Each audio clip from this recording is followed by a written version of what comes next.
అఖిలభువనదీపం భక్తచిత్తాబ్జసూర్యం సురగుణమునిసేవ్యం తత్వమస్యాదిలక్ష్యం హరిహరసుతమీశం తారకబ్రహ్మరూపం శబరిగిరినివాసం భావయీభూతనాదం పాంజేశవంశతిలకం కేరళీకేళి విగ్రహం ఆర్తత్రాణపరం దేవం శాస్త్రారం ప్రణమామ్యహం. స్వామియే శరణమయ్యప్ప. పాండ్యేశ వంశానికి తిలకము అంటే మకుటాయమానమైనటువంటి వాడ. ఆ కేరళ అర్థత్రాణ పరాయణలు ఎవరైతే ఉన్నారో, ఎవరికైతే కష్టాలు అనేటువంటి ఉండి వాళ్ళు కష్టాల్లో ఉన్నామని చెప్పేసని నిన్ను శరణాగతి కోరుతున్నారో, పరందేవ శాస్త్రారం ప్రణమామ్యహం. శాస్త్ర ప్రకారంగా ఓ శాస్త్ర నిన్ను నేను ప్రణామం చేస్తున్నాను, నమస్కరిస్తున్నాను అని చెప్పేసని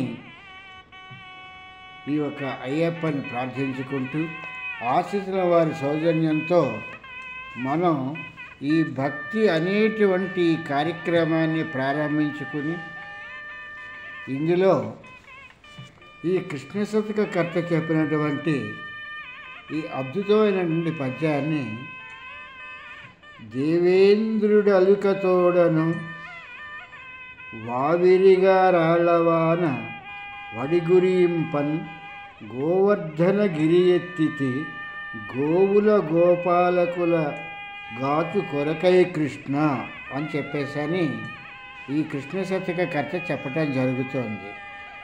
నువ్వు గోవర్ధనగిరి ఎందుకు ఎత్తావు అనేటువంటి దానికి వస్తే, దేవేంద్రుడు అలుకతోడను, దేవేంద్రుడు అనేటువంటి వాడు అలుకభూని రాళ్లవాన కురిపిస్తూ ఉంటే ఆ రాళ్లవానకి ఈ యొక్క గోపాలులను గోవులను రక్షించటం కొరకై నీవు ఈ యొక్క గోవర్ధనగిరిని ఎత్తావు అనేటువంటి విషయాన్ని ఇక్కడ ఈ కృష్ణశతక కర్త ఎంతో చక్కగా రాయటం జరిగింది.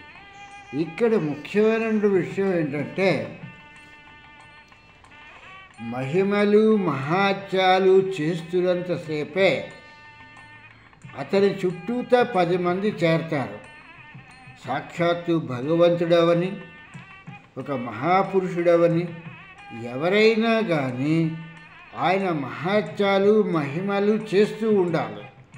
అలా చేయకపోతే అతను నిజంగా సాక్షాత్తు భగవంతుడే అయినప్పటికీ కూడా ఆయన దగ్గరికి ఒక నరమానవుడు కూడా రాడు అనేటువంటి విషయాన్ని మనం గుర్తుపెట్టుకోవాల్సినటువంటి ముఖ్యమైనటువంటి విషయము. ఈయన ఈ కృష్ణ పరమాత్మ ఈ కృష్ణశతక కర్త భావన ప్రకారం ఎందుకు గోవర్ధనగిరి ఎత్తాడు అనేటువంటిది అని అంటే, అప్పటిదాకా కూడా వాళ్ళు మామూలుగా ఇంద్రుడి గురించి ప్రార్థన చేస్తూ ఆ యొక్క ఇంద్రుడికి పూజలు చేస్తూ ఉండేటువంటి వాళ్ళు. అప్పుడు కృష్ణ పరమాత్మ చెప్పాడు, ఈ ఇంద్రుడికి పూజిస్తే మనకేమొస్తుంది, మనకి ఈ ఆవులకి ఆహారాన్ని ఇచ్చేటువంటి ఈ ఒక్క గోవర్ధనగిరిని పూజిద్దాము అని చెప్పేసని ఆ గోవర్ధనగిరిని పూజించటానికి వెళ్ళటం జరిగింది. అప్పుడు ఇంద్రుడు అలుకతోడ అని ఇందులో ఈయన చెప్పారు. కోపం వచ్చి నాకు జరిగేటువంటి పూజలన్నింటినీ కూడా మానిపించి ఈ యొక్క కృష్ణావతారంలో వెళ్ళినటువంటి ఈయన ఈ యొక్క కొండలకి రాళ్ళకి బండలకి పూజ చేయిస్తున్నాడేమిటి అనేటువంటి కోపంతో ఈ రాళ్లవానని కురిపించడం జరిగింది. అప్పుడు ఆ రాళ్ళు పడుతూ ఉండటంతో ఆ ఒక గోవులకి గోపాలులకి కూడా దెబ్బలు తగలకూడదు అనేటువంటి విషయంతో ఈ యొక్క కృష్ణ పరమాత్మ ఆ ఒక గోవర్ధనగిరిని ఎత్తి వీళ్ళందరినీ కూడా కాచటం జరిగింది, అందరినీ రక్షించటం జరిగింది.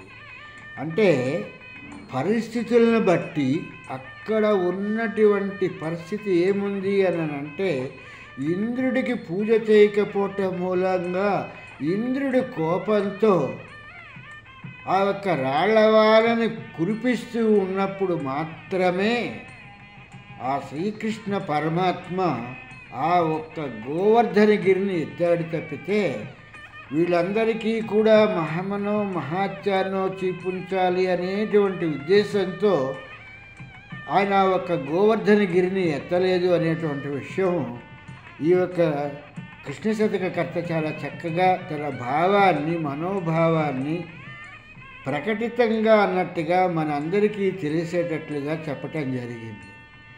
కానీ నేడు మన పరిస్థితి ఎలాగుందంటే ఎవరి దగ్గరికైనా మనం వెళ్ళాలి, ఒక మహాత్ముడి దగ్గరికైనా ఒక గుడికైనా ఎక్కడికైనా వెళ్ళాలి అనేటువంటిది వస్తే ముందుగా మనం ఆలోచించేటువంటిది ఏంటంటే ఆయనకి ఏ మహత్యం ఉంది అనేటువంటి విషయాన్ని ఆలోచించి 10 మంది ఆయన ఇగో ఈ మహత్యం చేశారు, ఈ మహిమ చేశారు అని చెప్తే అప్పుడు 11వ వాడిగా ఇతను వెళ్ళటం జరుగుతుంది తప్పితే మామూలుగా వెళ్ళటం జరగట్లేదు. మహిమలు చూపించకపోతే ఎవ్వరూ కూడా ఎక్కడికి వెళ్ళరు అనేటువంటి విషయాన్ని గుర్తుపెట్టుకోవాల్సినటువంటి మరొక ముఖ్యమైన విషయం. ఇంతమంది శబరిమల యాత్ర చేస్తున్నారంటే ఆ శబరిగిరీశుడు చూపించే మహిమలను చూసి వీళ్ళందరూ కూడా పోలోమని చెప్పేసని అందరూ కూడా శబరిమల వెళ్తున్నారు తప్పితే అదే ఆ శబరిగిరీశుడు కానీ ఆ ఒక మహిమల్ని చూపించకపోతే ఒక్కడు కూడా వెళ్ళడు కాక వెళ్ళడు. ఎందుకంటే ఇది అనాదిగా వస్తున్నటువంటి దైవము ఈ శబరిగిరీశుడు అనేటువంటి అయ్యప్ప. 1990వ సంవత్సరం వరకు కూడా శరద్బాబు సినిమా వచ్చేంత వరకు కూడా అసలు ఏ అయ్యప్పకి కూడా ఎవరికి కూడా నరమానవులకి కూడా ఈ యొక్క అయ్యప్ప గురించి అన్నట్టుగా బహుశా తెలియదు అన్నట్టుగా ఉండేది. ఆ కాలంలో మేము 70స్లోనే మేము శబరిమల వెళ్ళటం ప్రారంభించాము. అప్పుడు మాకు మహిమలు మహత్యాలతో పని లేకుండా శబరిగిరి వెళ్దాము అని చెప్పేసి అనుకుని ఆ శబరిమలకి మా గుంటూరు గురుస్వామి గారిన కృష్ణస్వామి గారి పాదాలను ఆశ్రయించుకుని వెళ్ళటం జరిగింది. కానీ ఈనాడు ఆ ఒక్క శబరిమల వెళ్ళాలంటే మాకు ఈ మహత్యం జరిగింది, మాకు ఈ ఉపకారం జరిగింది, స్వామి దగ్గరికి వెళ్ళొస్తాను, స్వామి మాల వేసుకుంటేలా జరిగింది అని చెప్పటం నేడు ఇది ఒక కథగాను పరిపాటిగాను జరిగిపోతుంది. ఇటువంటి కథనే గురుచరిత్రలో కూడా ఒక కథ చెప్పటం జరిగింది. ఈ కథ 21వ అధ్యాయాల్లో ఉన్నటువంటి కథ. ఈ నృసింహ జయంతి ఈయన నరసింహవాడి అనేటువంటి ప్రదేశంలో ఔదంబర వృక్షం దగ్గర ఉండేవారు. ఆ గ్రామంలో ఎవరిళ్ళకి వెళ్ళి కూడా ఏ విధమైన భిక్షాటన చేసేవాళ్ళు కాదు. ఎంతసేపు తన తాలూకు ధ్యానము తపము చేసుకుంటూ ఆ నదిలో స్నానం చేస్తూ అక్కడ ఆయన ఆ ఒక తన వరకు తన పనిని తను చేసుకుంటూ వెళ్తూ ఉండేవారు.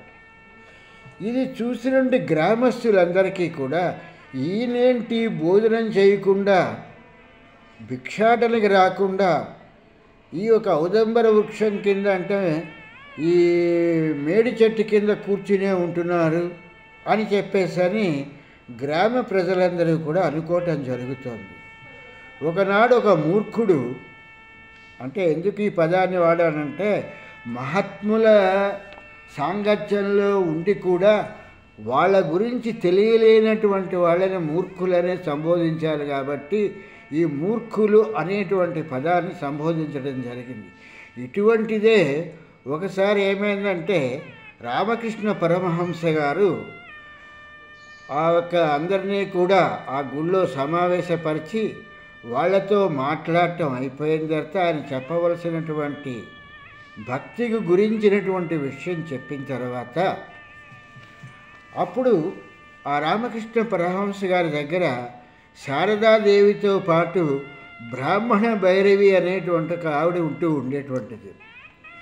ఆ ఉంటున్నప్పుడు వీళ్ళు ఇంట్లోకి వెళ్ళిపోయి తలుపులు వేసుకున్న తర్వాత బయట ఇన్ని కబుర్లు చెప్తున్నటువంటి ఈ రామకృష్ణ అనేటువంటి ఈయన లోపలికి వెళ్ళి తలుపులు వేసుకున్న తర్వాత ఏం చేస్తూ ఉంటాడు అనేటువంటి ఒక ఆలోచన కలిగి ఈ మూర్ఖుడు అని సంబోధించినటువంటి వాడు ఆ ఇల్లు ఎక్కి ఆ పెంకులు తీసి అర్ధరాత్రి పూట ఈయన ఏం చేస్తున్నాడు అని చెప్పేసి గమనించడం జరిగింది.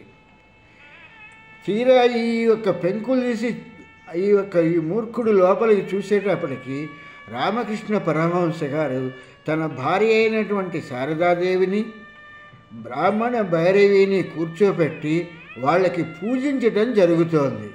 అది చూసినటువంటి వాడు చాలా బాధపడి, అయ్యో అనవసరంగా నేను ఇల్లు ఎక్కానే అని చెప్పేసి అని అనుకుంటున్నప్పుడు ఈ విషయాన్ని గ్రహించినటువంటి రామకృష్ణ పరమహంస గారు, ఎందుకు నాయన ఇల్లెక్కి పెంకులు తీసి మమ్మల్ని చూడవలసినటువంటి పరిస్థితి ఏమొచ్చింది, నాతో పాటు వచ్చున్నట్టయితే ఈ గదిలోనే కూర్చుని నేను ఏం చేస్తాను అనేటువంటి విషయాన్ని నువ్వు చూసేవాడివి కదా అని చెప్పటం జరిగింది. ఇలాంటివన్నీ ఏంటంటే ఒక నలుగురిలోకి వచ్చిన తర్వాత ఆ ఒక్క మనిషి గురించి తెలుసుకోవాలి అనేటువంటి విషయంలో వాళ్ళు ఏం చేస్తున్నారో వాళ్ళకే తెలియలేనటువంటి పరిస్థితి ఏర్పడుతుంది.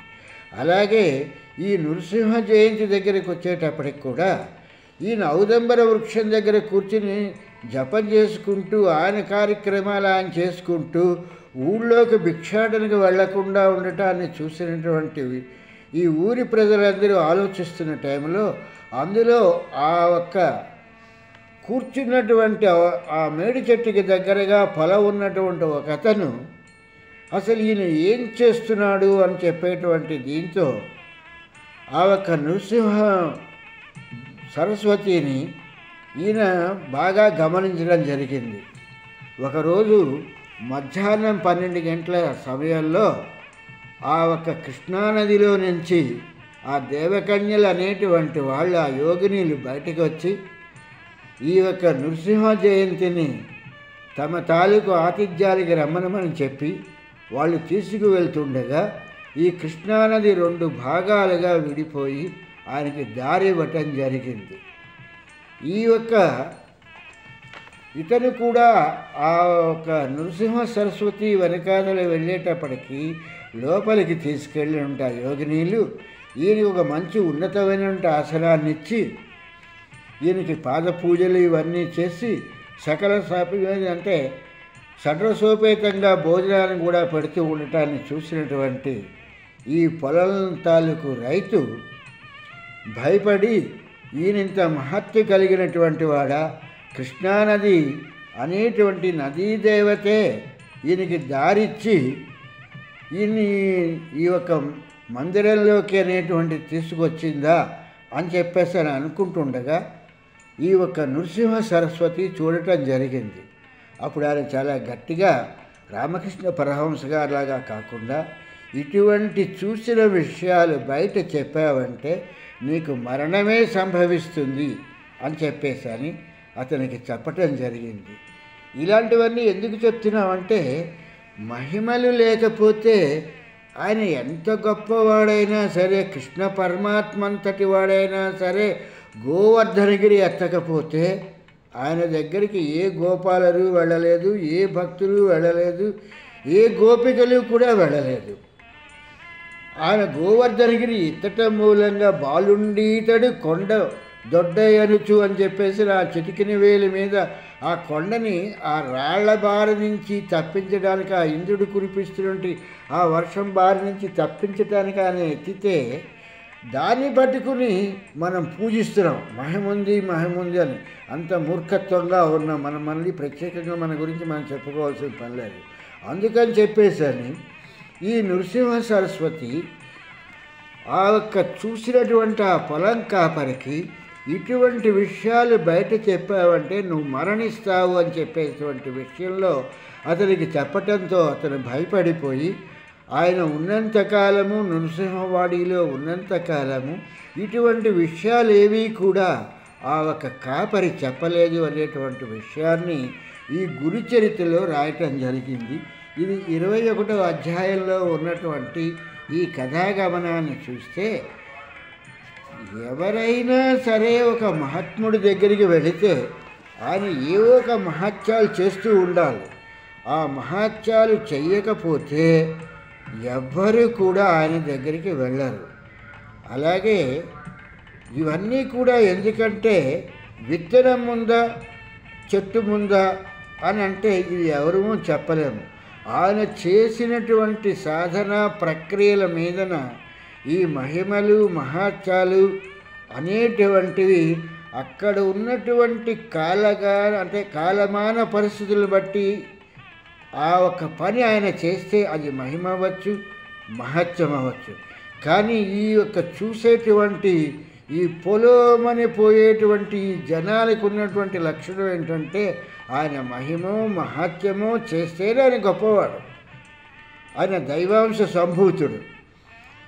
ఉదాహరణకి సాయిబాబా గారి దీంట్లో కూడా ఆ యొక్క వారం రోజులు చేసేటువంటి ఆ గురు చరిత్ర అదే ఆ సాయిబాబా చరిత్రలో కూడా కొన్ని మహత్యాలు కలిగినటువంటి కథలు ఉండటం మూలంగానే అందరూ పోలోమని చెప్పేసి ఆ యొక్క షిరిడీ వెళ్తున్నారు. అట్లాగే ఈ గురు చరిత్ర అనేటువంటి ఈ పుస్తకాన్ని చదివిన తర్వాత అందరూ కూడా ఇప్పుడు గానగాపురం అనేటువంటిది కురవపురం అనేటువంటిది వెళ్ళటం ప్రారంభించారు. నేను 1970వ సంవత్సరంలో గానగాపూర్ వెళ్ళినప్పుడు మేవి తప్పితే ఇంకెవరూ ఉండేవాళ్ళు కానటువంటి పరిస్థితి. అలాగే శబరిమల అయినా అంతే. ఈనాడు ప్రజలు తండోపతండాలుగా అన్నట్టుగా ఆ గాంగాపూర్లో పౌర్ణం వచ్చిందంటే అసలు ఆ ఒక్క మఠానికి వెళ్ళటం అంటే అది ఒక పెద్ద యజ్ఞంలాగా అయిపోతుంది అనేటువంటి విషయాన్ని గ్రహించవలసింది. మహిమ మహత్యాలు అనేటువంటివి మనకి ఎక్కడ కావాలంటే అక్కడే దొరుకుతాయి.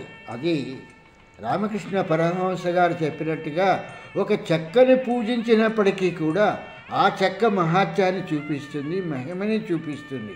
అది నీకున్నటువంటి నమ్మకాన్ని బట్టి ఉంటుంది తప్పితే నువ్వు నమ్మకం లేకుండా ఇది చెక్కే అంటే అది చక్కగానే ఉంటుంది.